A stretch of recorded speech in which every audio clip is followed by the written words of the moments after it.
Hello les gens, ici Zalek, j'espère que vous allez bien. Et aujourd'hui, comme vous pouvez le voir entre les mains, je vais vous présenter mon deck d'Ardagnan, donc celui que j'ai joué au local, donc sur les 3 vidéos que vous avez pu voir. Je suis un peu dégoûté parce qu'il y avait un local, il y avait un tournoi à mon local le samedi 11 que j'ai pas filmé parce que le téléphone n'avait plus de batterie. Du coup, sur le tournoi, j'avais rien filmé. Ce qui est cool par contre, c'est que j'ai lu les gens de la communauté qui m'ont donné quelques points améliorés sur les duels en vidéo, donc ça j'en ai pris note.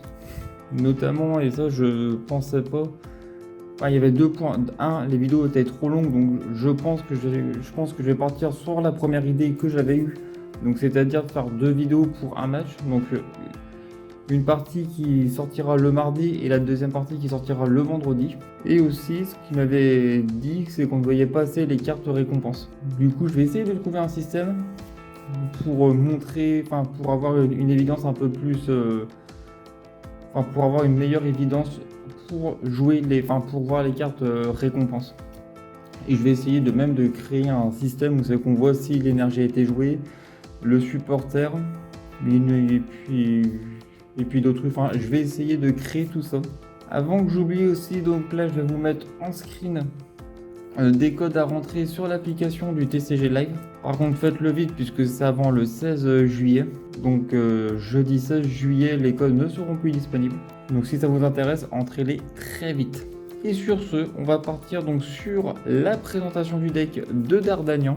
Donc qui dit deck de Dardagnan dit la famille de Dardagnan, donc il y a 4 Aspico, 4 Conconfort, 4 Dardagnan. Ça, c'est la base. Ensuite, je joue 3 Inso Lourdeau avec la version avec les 70 points de vie.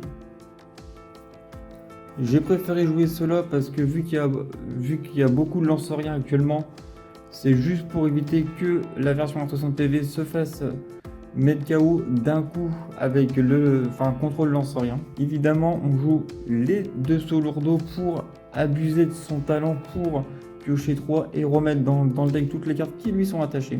Je sais qu'il y a des versions aussi qui se jouent avec le 2 Lourdeau X, mais je suis pas vraiment fan puisque le 2 Lourdeau X tape à 150 pour 3 énergies. Et c'est un peu ce qu'on a besoin, dans le deck où je joue 5 énergies, je crois bien. Ouais, c'est ça, 5. Et je pouvais pas m'en permettre d'en mettre 3 sur un 2 Lourdeau X pour taper le Krabarak. Je joue un Miaous pour aller chercher une carte supporter. On peut utiliser son talent que si je le joue de ma main sur mon banc. Le Favianos pour piocher 3 si un Pokémon est mis KO. Shaymin pour protéger le banc des dégâts qui sont infligés du Pokémon actif sur le banc. Et le Motismaelis pour aller chercher les Inso Lourdeau si on utilise le talent tour 1, donc durant notre premier tour. Ensuite, en carte qui va nous permettre d'aller chercher de la pile de défausse à la main, donc il y a la Civière Nocturne x1 et une Cendre Sacrée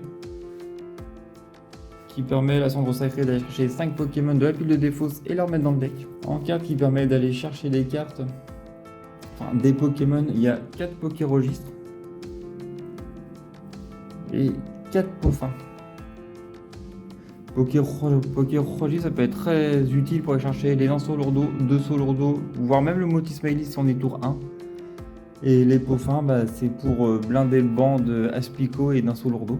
Et aussi aller chercher avec le Poffin le Motismaelis qui a 70 PV. En carte qui peut être très utile aussi, le kit attrape insecte pour aller vite chercher les Aspico, Conconfort et Dardagnan, voire même le Shaymin. Et aussi en carte qui permet d'aller chercher pour aller chercher des Pokémon qui est très utile aussi, c'est l'Hyperball que je joue en x4. Mais bon, j'ai à peu près vu ma version comparée à d'autres versions, je sais qu'il y a des points à modifier, notamment essayer de remettre un 4ème kit attrape insecte. Ensuite en carte pour embêter un peu l'adversaire, le tampon injuste. Mais honnêtement, j'ai vu des gameplays qui jouaient le deck de Dardagnan et qui jouaient la Max Can dans le Dardagnan, et au final c'est plus efficace que le tampon injuste. Et du coup, le tampon injuste, si je dois le changer, je mettrai un carton rouge spécial. La carte qui dit à l'autre que s'il y a 3 cartes récompenses ou moins, il mélange sa main, la place en dessous du deck et pioche 3 cartes. Aussi, une machination de Xantin que je pense que je vais retirer. C'est juste que je savais qu'il y avait un joueur qui allait jouer à la casa, donc c'était uniquement pour l'embêter. Une carte aussi que je pense que je vais retirer, c'est Ténacité de Nikolai. Ce qui permet d'aller chercher une carte stade et une carte énergie. Du coup, si je devrais changer les deux cartes, enfin, je sais que par exemple, Détermination de Lily, je la joue que x3.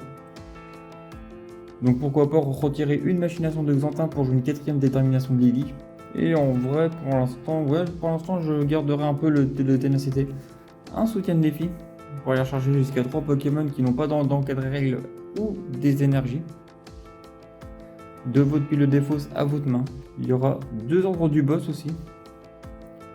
Ou à la limite, si vous aimez bien ordre du boss, je vous conseille de retirer la ténacité pour jouer un 3ème ordre du boss. Il y aura également 3 aurores qui permettent d'aller chercher un Pokémon de base de niveau 1, de niveau 2. Donc littéralement la famille de Dardanian, ou des Insolourdo et de Solourdo. Évidemment, la carte maître du deck, c'est Forêt de Vitalité. Ce qui permet de faire évoluer un Pokémon plante directement, enfin, du moment qu'il est posé, sauf le premier tour. Mais par exemple, si vous jouez à Spico tour 5, vous pouvez jouer le Conconfort et le Dardanian dessus. C'est vraiment le moteur du deck. Et tout à l'heure, j'avais un petit doute sur le nombre d'énergie. J'en joue que 5, ce qui est largement suffisant. Au point que ça peut surprendre, mais le gros avantage de Dardanian, c'est qu'il peut taper à beaucoup avec seulement une énergie, qui est vraiment pratique. Du coup, c'est pour ça qu'on n'a pas besoin de jouer énormément d'énergie et que 5 est largement suffisante. Voilà, pourquoi pas essayer d'en jouer une 6ème, mais bon, après c'est pareil, jouer 6 énergies, ça fait une carte utile, enfin utile en moins. Et du coup, je viens de me rendre compte avec la mascane qu'on peut aller chercher jusqu'à 5 Pokémon et énergie de base. Donc en vrai, les 5 énergies plantes, ça peut être que très utile. Puis en vrai, l'énergie plante, ça se joue à 5 dans quasiment tous les decks Dardanian, je crois. En jouer moins, ça serait un peu du suicide. Donc je préfère rester à 5 honnêtement. Donc voilà, c'est ce qui met fin à cette vidéo. J'espère qu'elle vous a plu, j'espère qu'elle vous a permis de comprendre un peu comment que les matchs se sont un peu déroulés. Je pense que je ferai des modifications et je vous montrerai un peu sur l'application ce que ça donne. Sur ce, moi je vous invite, si ça vous a plu, à mettre un pouce bleu, à vous abonner à la chaîne en cliquant sur la petite cloche de notification pour ne pas louper mes prochaines vidéos. Dans la description, vous retrouverez les liens qui vous ramènera vers mon Instagram, mon card market, mon TikTok. Je vous remercie d'avoir pris le temps d'avoir regardé cette vidéo et moi je vous dis à très bientôt.